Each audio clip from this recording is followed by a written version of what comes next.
Ok, vous me voyez aussi, hein. Oui, on te voit aussi. Ok, donc bonjour, Ignace Parezo, hein, je suis Gabonais de Port-Gentil, une belle petite ville du Gabon au bord de l'océan. Alors, mon parcours, j'ai fait mes études jusqu'au bac à Port-Gentil, donc où j'ai eu un bac F2 électronique hein, pour l'ancien système français. Je ne sais pas si c'est le même système en Côte d'Ivoire. En tout cas, au Gabon, le bac F2 existe encore. Je crois que c'est STMG ici en France. Et j'ai eu une bourse pour aller étudier en Allemagne. Donc, je suis allé étudier de l'électronique en Allemagne, dans un premier temps. Et le système fait qu'en Allemagne, en fait, l'électronique, vous l'étudiez pas, c'est une spécialisation. En fait, dans les universités techniques, vous étudiez ce qu'on appelle électrotechnique en spécialisation, soit télécommunications ou électronique ou microélectronique. Donc, j'ai fait mes études en Allemagne, donc à l'ouest de l'Allemagne, à Düsseldorf. Et je me suis spécialisé en microélectronique dans les années 90, donc fin des années 90. Exactement en 97, j'ai eu mon diplôme d'ingénieur. Et suite à cela, enfin déjà, mon mémoire de fin d'études, je l'ai fait dans une entreprise, enfin, dans un équipementier automobile. Et j'ai travaillé, ensuite ils m'ont embauché comme ingénieur électronique.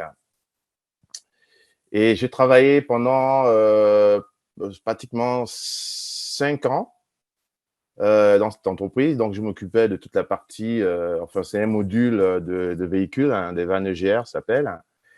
Et je m'occupais de la conception des cartes électroniques pour ce module mécanique.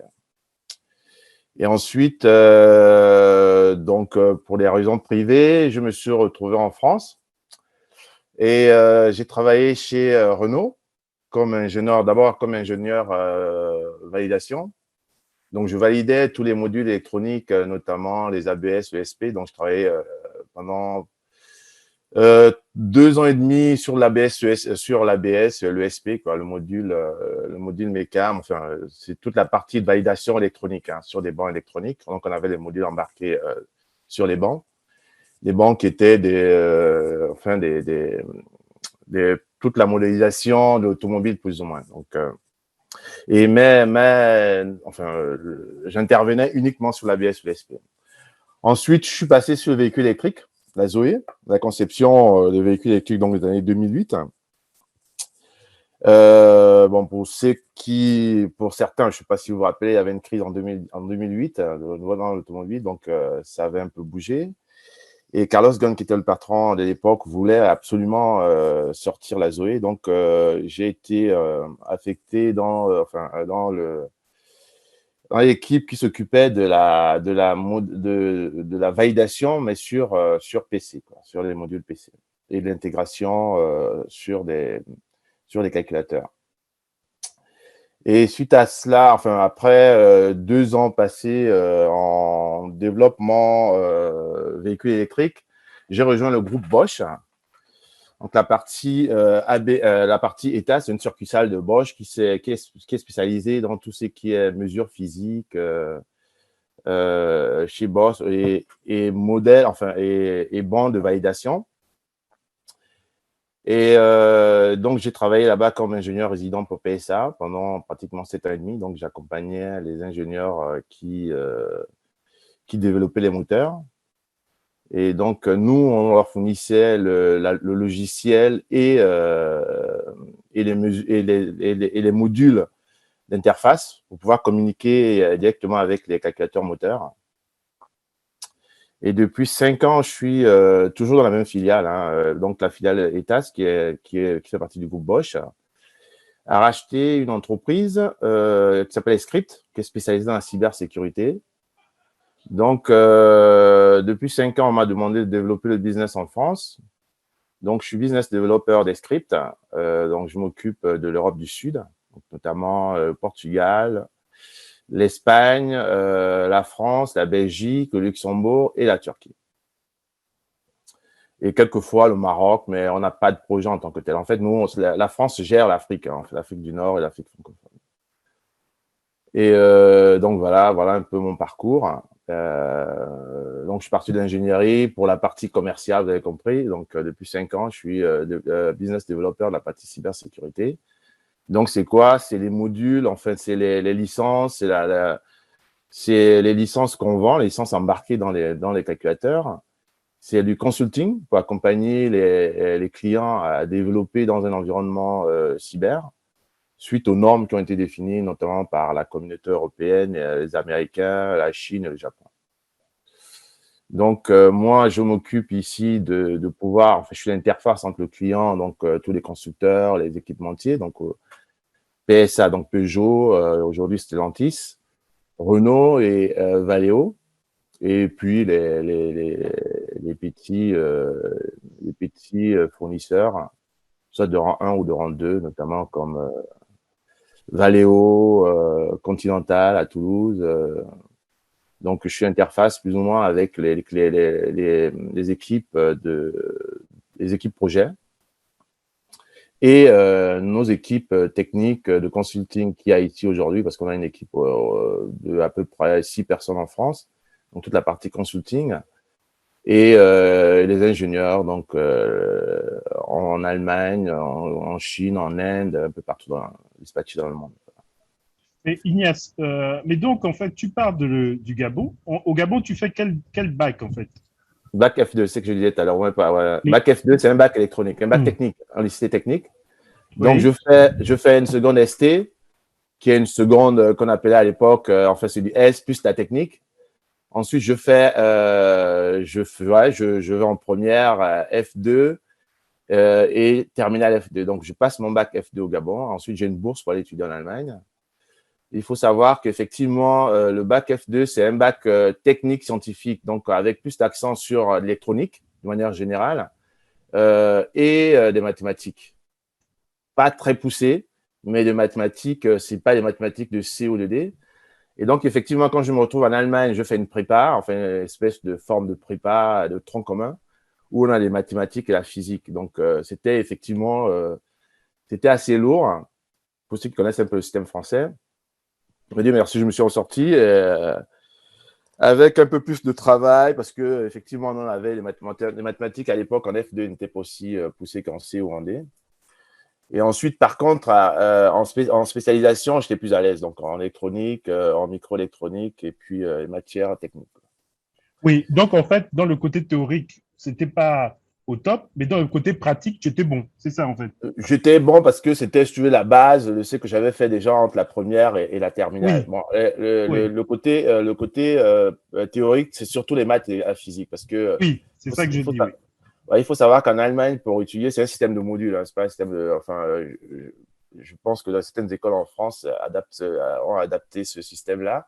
Vous avez 21 modules pour avoir un diplôme d'ingénieur, et pour partir du premier cycle au deuxième cycle en spécialisation, vous avez un certain nombre de TP, de stages à faire, et vous avez des modules comme l'économie d'entreprise, le management, qui sont des matières qui se valent. Et vous n'avez pas le droit de passer plus de 3 fois ces matières-là, sinon vous allez étudier, enfin, vous sortez du système, la formation que vous êtes en train de faire. Vous êtes obligé d'aller soit changer d'état ou de faire autre chose. Donc, c'est un peu, après, on va prendre du temps à parler du système allemand, mais bon, c'est un système qui est pas mal. Il y a beaucoup de pratiques dans les formations en Allemagne. C'est-à-dire que moi, quand je suis arrivé dans les années 90, on avait des labos ouverts. On avait vraiment du matériel qui était à disposition. L'école est gratuite pour ceux qui veulent étudier en Allemagne.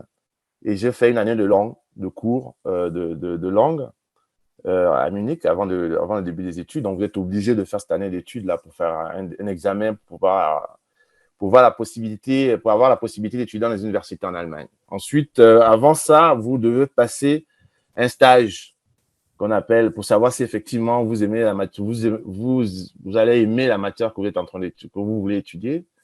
Donc, vous avez un stage de 3 mois qui était obligatoire avant de vous inscrire dans les écoles d'ingé. Et c'est ce que j'ai fait avant. Et puis après, bon, en gros, j'ai fait 7 mois, 8 mois et demi. Je passais l'examen, j'ai eu l'examen. Ensuite, j'ai fait le stage avant de commencer le semestre d'hiver. Et les années sont en semestre en Allemagne, quoi. Les années scolaires sont en semestre. Voilà. Donc, vous avez 8 semestres pour terminer vos modules pour être ingénieur. En gros, 8 semestres, c'est un semestre de fin d'études, hein, de mémoire, en gros. D'accord. Après ça varie en fonction des écoles, hein. Il y en a qui font 9, il y en a qui font 10. Mais Ignace, toi, tu connais les deux systèmes. Tu connais le système français, tu connais le système allemand. Là, on a des lycéens qui vont peut-être s'orienter vers la France, vers le Canada et très peu vers l'Allemagne. Ma première question, c'est ta bourse, est-ce que c'était une bourse allemande? Ma deuxième question est, est-ce que tu peux nous dire, avec ton expérience, où tu recommanderais tes enfants d'aller? Est-ce que c'est en Allemagne? Est-ce que c'est en France? Et pour faire quoi? OK, d'abord, dans un premier temps, ma bourse, c'était une bourse gabonaise, payée par le Gabon. Donc, mes études ont été financées par le Gabon entièrement. Et l'Allemagne, c'est un pays, moi, je suis arrivé dans les années 90. Euh, c'est une autre mentalité. Parce que quand on vient d'Afrique, les gens sont en premier abord très froids. Et pour dire vrai, effectivement, moi, j'ai pas fait l'allemand au lycée, donc j'ai fait l'espagnol. Quand je suis arrivé, je parlais aucun mot d'allemand. Et j'ai trouvé ça assez difficile. Donc, je me débrouillais un peu en anglais au niveau de la communication dans la ville, dans la vie de tous les jours. Et donc, c'est pas assez facile, à mon avis, la mentalité. Il faut avoir un caractère. La chance que j'ai eue, c'est que nous, on est arrivé avec un certain nombre de Gabonais. On était 30 au cours de langue. Donc, dans une école privée payée par le Gabon, à Munich. On était plus ou moins accompagnés. Donc, il y avait l'accompagnement qui était payé par l'État gabonais. Et donc, on était encore dans un milieu, on avait certains qui étaient venus faire des langues, qui sont venus faire médecine et compagnie. Et certains se débrouillaient déjà en allemand. Donc, ça facilitait un peu les échanges dans la vie de tous les jours en Allemagne. Mais pour quelqu'un qui part comme ça, c'est vraiment pas évident. Il faut vraiment avoir un caractère. Il faut être dans un milieu, déjà être dans l'ouest de l'Allemagne, parce qu'il faut savoir que l'Allemagne, il y a des zones qui sont des zones très racistes pour les gens qui sont noirs. Il y a des villes comme l'endroit où j'ai étudié qui est ouvert, donc du côté de Cologne, Düsseldorf et compagnie, des grandes villes, ou Hambourg, qui sont des villes plus ou moins ouvertes, qui sont habituées. Aujourd'hui, il y en a de plus en plus de noirs, mais il y avait des endroits, effectivement, où il y avait de moins en moins. Donc, effectivement, il faut avoir un caractère. Et, bon, le système, effectivement, c'est un peu comme partout. Lorsque vous faites une école, vous devez vous adapter au système de formation. On n'est plus au lycée. On a un environnement qui n'est pas l'environnement habituel pour ceux qui viennent d'Afrique. Et donc, ouais, je crois que chacun a son expérience. Il y en a qui n'ont pas réussi, qui sont sortis, qui sont allés soit au Canada ou qui sont revenus en France parce qu'ils n'arrivaient pas. Mais il faut être ouvert, il faut discuter avec les gens. Les langues, il faut les pratiquer. Les Allemands, c'est pas comme le système français ou le système d'Europe du Sud où les gens peuvent parler avec vous à tout vent. En Allemagne, ils sont assez froids, assez distants. Donc, il faut aller vers les gens. Il faut vraiment être volontaire. Il faut faire du sport, par exemple, aimer du sport, être dans les associations, pouvoir pratiquer l'allemand tous les jours, quoi. Pouvoir maîtriser l'allemand au bout d'un an. Donc, voilà un peu, quoi. Et l'Allemagne, bon, l'école est gratuite. Elle a été gratuite jusqu'en 2004. Je pense qu'elle est toujours gratuite. Et les États, en fait, c'est un État fédéral. Donc, ce sont les États qui financent les universités. Les meilleures écoles sont les écoles publiques. L'accès est vraiment ouvert à tout le monde avec un bac du système français.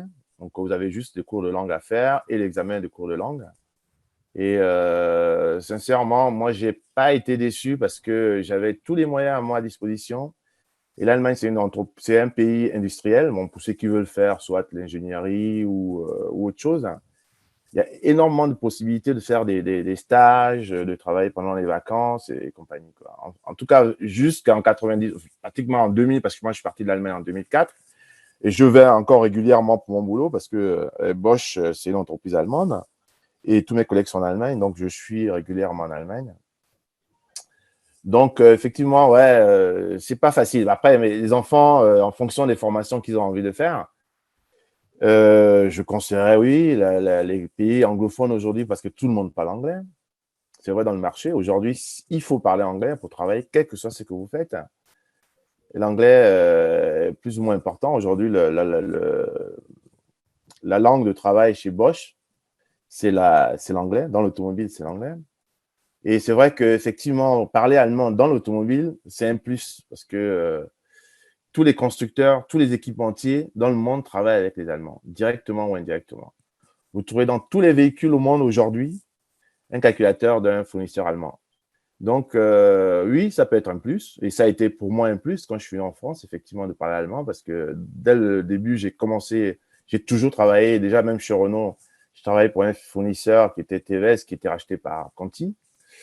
Donc, j'étais en permanence avec Conti, c'est qui nous fournissait les calculos. Et donc, effectivement, il y avait des discussions. C'était plus facile, effectivement, d'échanger en allemand, même si les Allemands parlent très bien anglais. Voilà. Ok. Est-ce que si vous avez des questions, n'hésitez pas à N'hésitez les pas, ouais. poser, hein. Donc, Ignace, mais dans tout ton cursus scolaire, quelle est la matière qui t'a le plus servi? Parce que tu n'as pas fait l'allemand, donc ça ne t'a pas vraiment aidé. Et l'anglais, je ne pense pas que vous aviez beaucoup de cours en anglais. Non, moi, Finalement, j'ai eu qu'est-ce la qui chance. t'a... J'ai eu la chance, pour la petite histoire, c'est qu'en école d'ingé, où je choisissais une langue. Et où l'école où j'étais, il y avait la possibilité de choisir le français ou l'anglais. Donc, j'avais choisi le français pour avoir le module de langue, en fait, en gros. Mais l'allemand m'a servi énormément parce qu'aujourd'hui, si je travaille chez Bosch, il faut l'avouer, hein, en tant qu'ingénieur formé en Allemagne, c'est parce que je parle allemand, c'est parce que tous les collègues sont en Allemagne et ceux qui développent en partie les logiciels et compagnies sont en Allemagne. Et moi, l'allemand m'a servi, me sert tous les jours. Je travaille en allemand pratiquement tous les jours parce que j'ai des discussions avec les collègues en Allemagne. Par contre, lorsqu'il y a des clients effectivement français ou espagnols ou portugais, ensuite en général en anglais. Mais les échanges en général, les mails, les compagnies, moi l'allemand me sert encore. C'est ma deuxième langue, hein, enfin troisième langue on va dire, ou deuxième langue officielle hein, avec laquelle je travaille. Et c'est en grande partie ce qui m'a servi. Après, il y a la manière de travailler qui m'a servi lorsque je suis arrivé chez Renault au début. Donc, la partie technique, hein, le fait de mettre les mains dans le cambouis en Allemagne, pas forcément d'être devant un PC, savoir ce que c'est qu'un banc d'essai, parce qu'en Allemagne, en fait, le système fait que lorsque vous êtes ingénieur, lorsque vous travaillez vous développez un produit, vous vous occupez aussi des tâches de validation, de test. En France, on aura un technicien supérieur qui gère les bancs, et nous, de l'autre côté, enfin, pour ceux qui veulent, vous pouvez travailler dessus, mais c'est plus au niveau de l'échange entre le fournisseur, enfin l'intégrateur et le technicien, quoi. Enfin, toute la partie théorique, on va dire en gros. Mais ouais, c'est cette partie technique, théorique et pratique qui m'a servi et qui me sert aujourd'hui, donc qui me permet effectivement de pouvoir discuter sur le plan technique avec les clients, avec les équipementiers ou les constructeurs, parce que ouais, ça fait maintenant un bout de temps que je suis dans l'automobile, donc l'environnement automobile, je m'y connais. D'accord. Tu travailles dans le secteur automobile depuis de nombreuses années. Ouais. Euh, tu es un professionnel. Quelles sont les études? Qu'est-ce que tu recommanderais à tes enfants aujourd'hui? Quel est le métier que tu sens qu'il y a du potentiel et où Aujourd'hui, tu veux, oui, aujourd'hui, avec ton expérience à toi. avec mon expérience à moi, c'est l'informatique plus ou moins, en gros, parce que demain, le véhicule, c'est ça embarqué d'un ordinateur, en gros. J'essaie de caricaturer. Le véhicule, ce sera un ordinateur. Donc aujourd'hui, bon, il y a une demande aujourd'hui, hein, de toute façon, on le voit au niveau de l'Europe. Il y a énormément d'argent qui est mis dans la cybersécurité. Donc, dans la partie crypto. Moi, si je conseillerais à mon fils aujourd'hui de faire une matière, c'est de faire des mathématiques. Parce que avec le recul, on voit qu'effectivement, les mathématiciens arrivent à s'intégrer partout, notamment dans le milieu informatique. La crypto aujourd'hui, donc la cybersécurité, la crypto aujourd'hui, c'est les mathématiques. Et donc aujourd'hui, on a du mal à trouver, lorsque Bosch a racheté Script, donc la filiale de cybersécurité, on a dû embaucher les gens en Lettonie, en Colombie, qu'on a fait venir en Allemagne, parce qu'il y avait un manque. C'est vrai que beaucoup ne se dirigent plus dans les matières comme les mathématiques ou la physique, mais aujourd'hui, ce sont les matières. Aujourd'hui, les chiffres sont là. Il y a des milliards qui sont investis aujourd'hui et enfin, en France. Les 15 prochaines années, on parle de 3 milliards d'euros. Et tout le monde est dans la cybersécurité. Et les exigences aujourd'hui dans l'automobile, pour ceux qui veulent travailler dans l'automobile, c'est de faire de l'électronique embarquée, donc l'électronique et de l'informatique. Donc la programmation notamment. Et surtout la crypto. Parce que la crypto, vous avez l'application, vous pouvez changer si vous voulez. Vous avez d'abord dans l'automobile, vous avez énormément dans l'automobile, mais pas que dans l'automobile. Vous avez des applications dans la finance, un peu partout.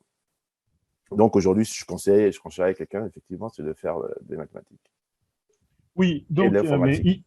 Ignace, tu parles de crypto. Bon, moi, je connais Superman et je sais qu'il y a la kryptonite. Mais est-ce que tu peux expliquer un peu pour nos jeunes, qu'est-ce que tu entends par la crypto?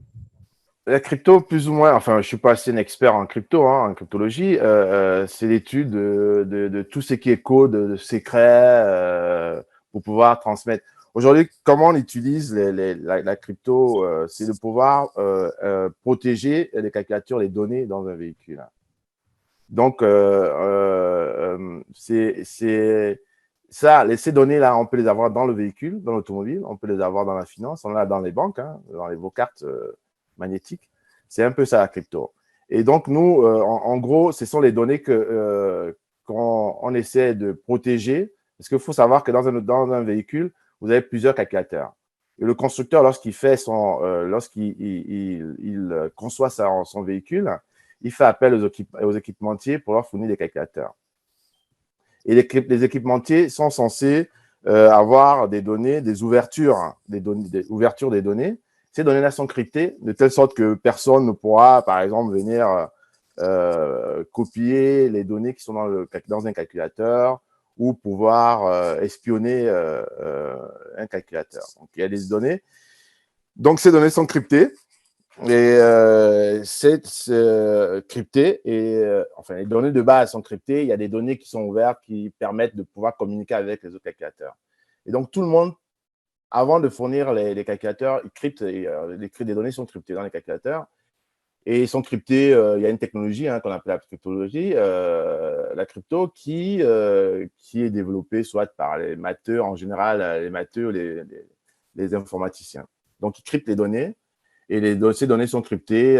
Les licences pour la crypter sont fournies aux équipementiers et ils les intègrent à l'intérieur. Après, il n'y a que, après, c'est comme tout, ça peut être décrypté. Tout le monde s'amuse effectivement à décrypter certaines données et compagnie. Mais en fait, je ne suis pas expert en crypto, je ne peux pas aller dans les détails, mais en gros, c'est ça, quoi. C'est protéger les données qui sont dans les calculateurs, qui peuvent être dans les cartes comme dans les cartes les cartes de crédit ou les données dans les banques et compagnie. D'accord. Est-ce que tu penses que l'Afrique est à un bon niveau en termes de cryptologie dans nos entreprises africaines? Je crois que les outils aujourd'hui sont fournis par les Européens, malheureusement. Et il faut mettre les moyens. Il faut mettre les moyens technologiques. Il faut mettre. Je pense qu'ils ont la possibilité de le faire parce qu'aujourd'hui, aujourd'hui, ils ont juste les PC, les données. Ils ont investi là-dedans. Il faut aussi une volonté politique. Parce que si tu veux, en France ou un peu partout, à part les grandes entreprises, l'État investi énormément là-dedans parce qu'il y a des enjeux. Et pour nos entreprises en Afrique, oui, ça peut le faire, mais il faut aussi voir le marché. Est-ce que le marché aujourd'hui est intéressant? Est-ce qu'il ne faudrait pas effectivement développer dans une université des ingénieurs, les matheux, leur mettre des moyens aussi? Parce qu'on peut le faire partout. Pour ça, on a des gens très, très, très, très, très forts en maths. Aujourd'hui, lorsqu'on voit dans les entreprises ici, il y a beaucoup d'Africains qui malheureusement, effectivement, travaillent en Europe. Mais s'il n'y a pas de volonté politique, je ne sais pas si ce sera possible. Parce que trouver des gens pour pouvoir le faire, c'est pas évident, quoi. Enfin, les moyens pour pouvoir investir dans ce domaine-là. Du privé, c'est pas évident. Il y en a qui essaient de le faire au niveau des certaines données pour enfin éviter du hacking et compagnie. Mais le marché africain, je ne connais pas, malheureusement. Mais je sais que tout le monde peut avoir accès à ça, effectivement. Il y a un marché. On pourra l'adapter, l'appliquer à énormément de domaines, quoi. D'accord. Tu as fait toute ta carrière professionnelle en Allemagne et en France. Pourquoi tu n'es pas retourné au Gabon? Ouais, bonne question, bonne question. C'est des questions qu'on nous pose en général. Ouais, parce que j'ai eu l'opportunité. Au début, lorsqu'on vient étudier, effectivement, ici, lorsqu'on est jeune, on se dit, bon, on doit retourner, on va faire le marché. Et le temps faisant, je me suis spécialisé en microélectronique. En microélectronique, je suis sorti de la microélectronique en me disant, ah, j'ai pas forcément envie de travailler dans les salles blanches. Les salles blanches, c'est les endroits où on fait des composants électroniques. Et notre école a été financée, enfin, est financée en partie par, aujourd'hui, c'est ce qu'on appelle Siemens et NEC. NEC, c'est une entreprise japonaise, NEC, qui sont à Düsseldorf. Et donc, les labos, ils embauchent directement. Donc, ma promotion était 5. Et Siemens était venu effectivement nous demander d'intégrer Siemens, mais du côté de Dresden, qui est du côté de l'Est. Ceux qui connaissent un peu l'Allemagne. Et moi, en étant chez Pibourg, Pibourg m'a proposé effectivement de travailler pour eux. Et j'ai préféré aller chez Pibourg.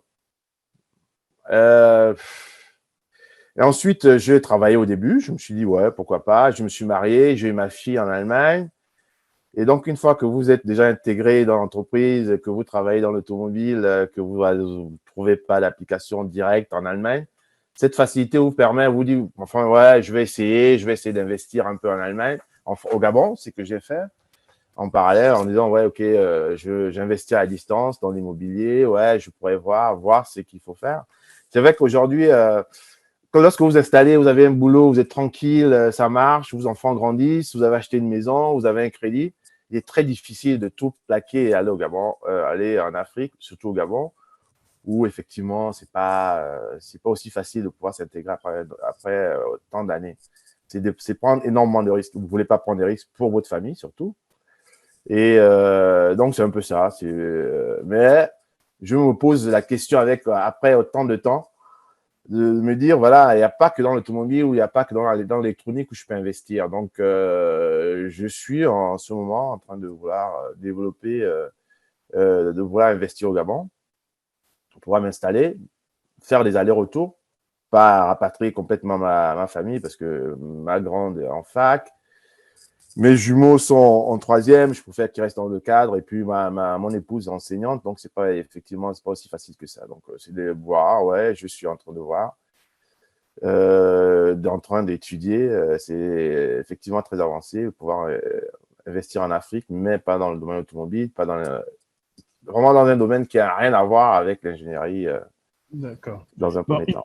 Ignace, qu'est-ce que tu as un message à faire passer à ces jeunes qui sont en première terminale et qui sont à deux doigts de l'université, des recommandations, des choses qui vont les aider à affronter les études ou à faire des choix universitaires?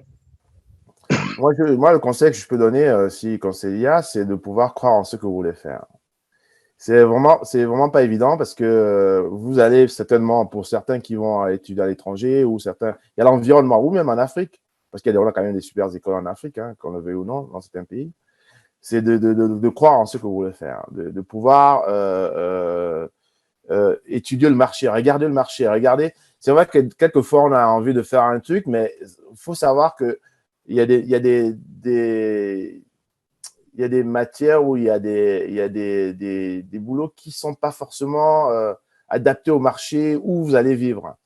Donc, c'est de pouvoir voir de pouvoir déjà comprendre pourquoi vous allez faire des études, dans quel domaine, et de pouvoir s'imaginer dans 5 ans, après vos études, ou 6 ans, ou pour certains, 8 ans ou 9 ans, de dire, bon, dans 8 ans, 9 ans, si j'embrasse cette filière, est-ce que j'aurai forcément du boulot? Est-ce qu'il y aura je pourrais appliquer ce que je ferais dans les écoles ou pour ceux qui seront ici, parce que le marché européen, en fonction des pays, est assez fermé et pas évident.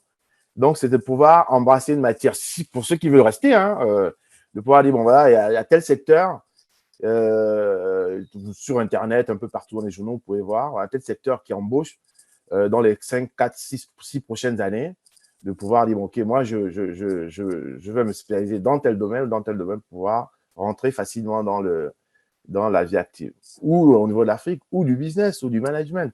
Peu importe, mais en gros, croyez réellement à ce que vous voulez faire. Donnez-vous les moyens. C'est pas facile, quel que soit ce que vous faites, que ce soit la coiffure, la mécanique, l'électronique. Il y a toujours effectivement les difficultés, c'est de pouvoir vous donner à fond et pouvoir croire réellement en vous, quoi. Donc, c'est un peu le conseil que, si conseil il y a, hein, conseil que je pourrais donner. D'accord. Merci beaucoup, hein, Ignace, pour ce retour d'expérience, hein. Merci pour le Mais je t'en temps, prie. parce que tu as dû Et, t'adapter. mais merci à toi pour, Ouais. pour l'initiative. Que c'est vraiment, je sais qu'ici en France, ils le font parce que j'interviens souvent en troisième du collège de mes enfants, depuis la grande. Ils le font régulièrement. Et c'est bien de le faire parce que moi, je suis en Allemagne parce que j'avais un oncle qui avait étudié dans les années 82. Au départ, quand j'ai eu la bourse, je voulais la changer à une bourse française. Donc, comme il a étudié dans les années 82 là-bas, c'est lui qui m'a effectivement donné l'envie d'aller étudier en Allemagne. Si je peux donner aux gens envie d'aller étudier, vous aurez, allez-y, n'hésitez pas, vous aurez une langue en plus et l'anglais aussi en parallèle. Hein. De toute façon, dans ces milieux-là, vous parlez sur l'anglais. Donc, bonne chance à vous et puis merci Francis. Ouais.